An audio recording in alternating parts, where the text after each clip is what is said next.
अस्सलाम वालेकुम, मैं हूं मैर तारिक।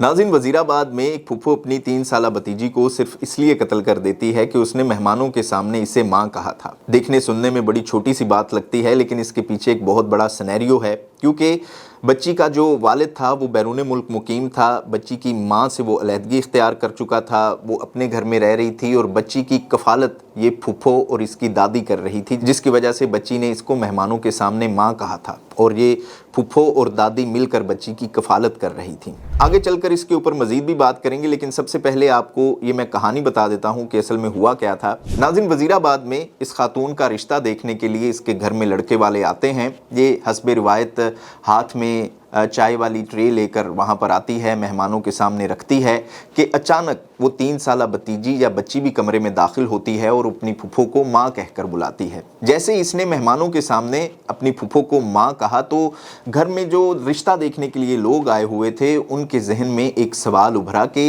ये बच्ची इसको माँ क्यों कह रही है। क्या ये इसी की बेटी तो नहीं है? वो तो अपने बेटे के लिए कवारी लड़की के रिश्ते के लिए यहाँ पर आए थे। फिर यहाँ पर सवालात उठते हैं, लड़के वाले खातून के सामने या उसके घर वालों के सामने ये सवालात रखते हैं, लेकिन वो मुतमईन नहीं होते और इसी शशोपंज में वो वहाँ से चले जाते हैं, रिश्ते से इनकार कर देते हैं, जिसकी वजह से ये फूफो सख्त डिप्रेशन में चली जाती है।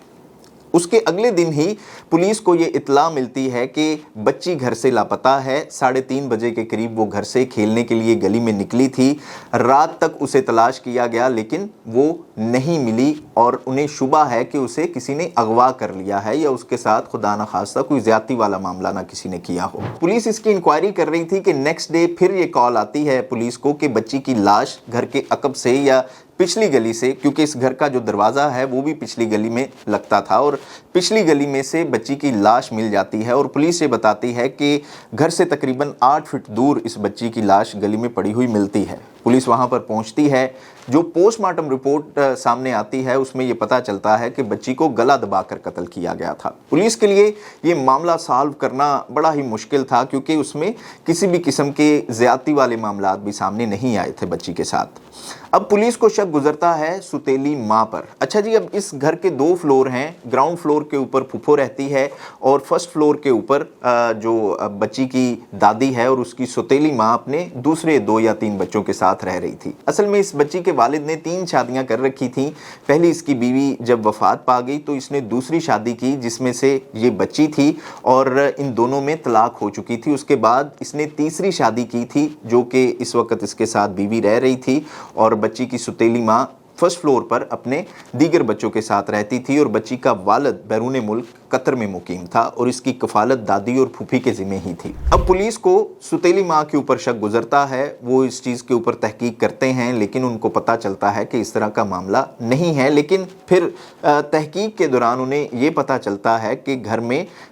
2 दिन पहले या 3 दिन पहले ये वाक़या पेश आया कि जब फूफो ने इस चीज़ के ऊपर बुरा मनाया था। उसने घर में शोर और वावेला भी कहा था कि इसकी वजह से मेरे रिश्ते जो हैं वो टूट जाते हैं या रिश्ते मेरे आगे जो है वो नहीं पहुंच पाते। तो फूफो जो थी वो काफ़ी सख्त नाराज़ थी इस बच्ची से, लेकिन घर वालों को किसी भी सूरत में अपनी बेटी के ऊपर शक नहीं था। लेकिन खैर, जब पुलिस इस मामले की तहकीक करती है, इंक्वायरी की जाती है उस खातून से, तो फूफो फिर ये बता देती है, उससे भी ये चीज़ बर्दाश्त नहीं होती और ये बताती है कि उसने ये जुर्म सरजद किया है और डिप्रेशन में आकर किया है, क्योंकि इससे पहले भी 2 या 3 रिश्ते सिर्फ इस बच्ची की वजह से उसके नहीं हो रहे थे कि वो उसे माँ कहती थी। घर में जब रिश्ते देखने वाले 1 दफ़ा 2 दफ़ा 3 दफ़ा चक्कर लगाते हैं, आते हैं, तो उनको बहुत सारे शुकूक व शुबात गुजरते हैं, जिसकी वजह से वो बग़ैर बताए चुप करके वापस चले जाते हैं और दोबारा बात ही नहीं करते। और फूफो बच्ची को इस चीज़ का ज़िम्मेदार ठहरा रही थी कि इस बच्ची की वजह से मेरे रिश्ते नहीं हो पा रहे थे।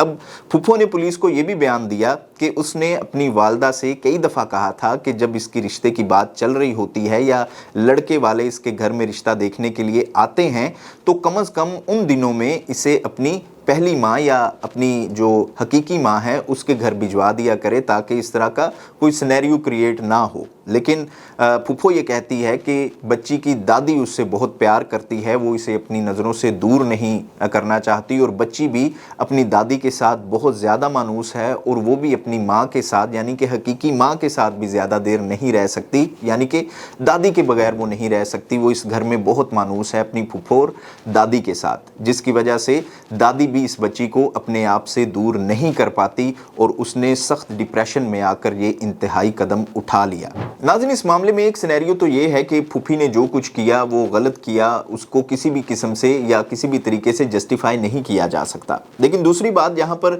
یہ بھی نوٹ کرنے والی ہے کہ جب میاں بیوی اپنے آپ میں سیپریٹ ہو جاتے ہیں، اب ظاہر ہے کہ خاتون یا اس بچی کی جو حقیقی ماں ہے وہ اگلے گھر میں ہوگی، ہو سکتا ہے اس کا رشتہ ہو گیا ہو، اور زیادہ تر معاملات میں یہ دیکھا گیا ہے کہ جب کوئی خاتون طلاق یافتہ ہوتی ہے، اب جو بچے ہیں اس عمر کے وہ ماں کے بغیر نہیں رہ سکتے۔ باپ بے شک ان کی ذمہ داری لے لے، لیکن ماں کے بغیر انہیں کوئی نہیں پال سکتا۔ یہ ایک نیچرل سی چیز ہے کہ اس عمر میں بچے ماں کے ساتھ ہی رہتے ہیں، اور یہ عدالتی معاملات میں بھی ہمیں یہ چیزیں نظر آتی ہیں کہ چھوٹی عمر میں اگر سیپریشن ہو بھی جائے تو بچیاں جو ہیں یا بچے جو ہیں وہ ماں کے پاس ہی رہتے ہیں۔ لیکن ظاہر ہے کہ ہو سکتا ہے کہ ماں جو ہے وہ اگلے گھر چلی گئی ہو، اور جب کہیں اس طرح کی خاتون کی دوسری شادی ہوتی ہے، اگر اس کے چھوٹے بچے ہوتے ہیں تو وہاں پر جو اگلا سسرال ہے یا اگلا خامند ہے وہ بھی جو ہے وہ پچھلے بچوں کی ذمہ داری لینے کے لیے تیار نہیں ہوتا۔ تو پھر ایسی صورت میں اس طرح کے جو بچے ہیں وہ ننیال یا ددیال کے پاس ہی رہتے ہیں۔ لیکن پھر وہی بات ہے کہ جو اس طرح کے چھوٹے بچے ہیں جن کی بہت زیادہ ٹیک کیئر کی ضرورت ہوتی ہے، جن کو اٹیچمنٹ کی بھی ضرورت ہوتی ہے، وہ ماں کے بغیر نہیں رہ سکتے، اور پھر جب ماں یا باپ ان چیزوں کی ذمہ داری نہیں لیتا تو پھر گھر کے دیگر جو لوگ ہیں ان کو ذمہ داری لینی پڑتی ہے، اور جو آپ کے دوسرے رشتے ہوتے ہیں، خالہ ہے، ماموں ہے، چاچو ہیں، پھپھو ہیں، وہ کہیں نہ کہیں اس طرح کے بوجھ سے اکتا بھی جاتے ہیں، جو کہ اس کیس میں ہمیں نظر بھی آیا۔ اصل میں اس بچی کے والد نے 3 شادیاں کر رکھی تھیں۔ پہلی اس کی بیوی جب وفات پا گئی تو اس نے دوسری شادی کی جس میں سے یہ بچی تھی، اور ان دونوں میں طلاق ہو چکی تھی۔ اس کے بعد اس نے تیسری شادی کی تھی جو کہ اس وقت اس کے ساتھ بیوی رہ رہی تھی، اور بچی کی سوتیلی ماں فرسٹ فلور پر اپنے دیگر بچوں کے ساتھ رہتی تھی، اور بچی کا والد بیرون ملک قطر میں مقیم تھا، اور اس کی کفالت دادی اور پھوپھی کے ذمہ ہی تھی۔ تو یہاں ہمیں اس کیس میں یہ 2 چیزیں نظر آ رہی ہیں کہ ایک تو خاتون نے اپنے ساتھ پیش آنے والے واقعے کا یا جو بھی رشتے سے انکار ہوا یا اس کا تمام تر ملبہ جو ہے وہ کہیں نہ کہیں اس بچی کے اوپر ڈالنے کی کوشش کی یا اپنے گھر والوں کے اوپر ڈالنے کی کوشش کی، اور اسی ڈپریشن میں اس نے اس بچی کا قتل کر دیا، جو کسی بھی صورت میں جسٹیفائی نہیں کیا جا سکتا۔ دوسری چیز یہ ہے کہ اس بچی کا والد خود بیرون ملک ہے، اور گھر میں سوتیلی ماں بھی اس بچی کی موجود تھی، لیکن ظاہر ہے کہ وہ اپنی گھر میں پھپھو اور دادی کے ساتھ اٹیچ اتنی ہو گئی تھی، اور کہیں نہ کہیں گھر والوں کو بھی اس سینیریو کو سمجھتے ہوئے یا اس خاتون کے حالات کو سمجھتے ہوئے اس بچی کو اس وقت کے لیے کہیں نہ کہیں آگے پیچھے یا ماں کی طرف بھیج دینا چاہیے تھا، یا اس سینیریو کو سنبھالنے یا کنٹرول کرنے کی کوشش کرنی چاہیے تھی، جو کہ نہیں ہو سکا، اور اس کی وجہ سے پھر اس خاتون نے یہ انتہائی قدم اٹھا لیا۔ آپ اس حوالے سے کیا رائے رکھتے ہیں؟ کمنٹ باکس میں ضرور بتائیے گا۔ دیکھتے رہیے گا نیوز الرٹ۔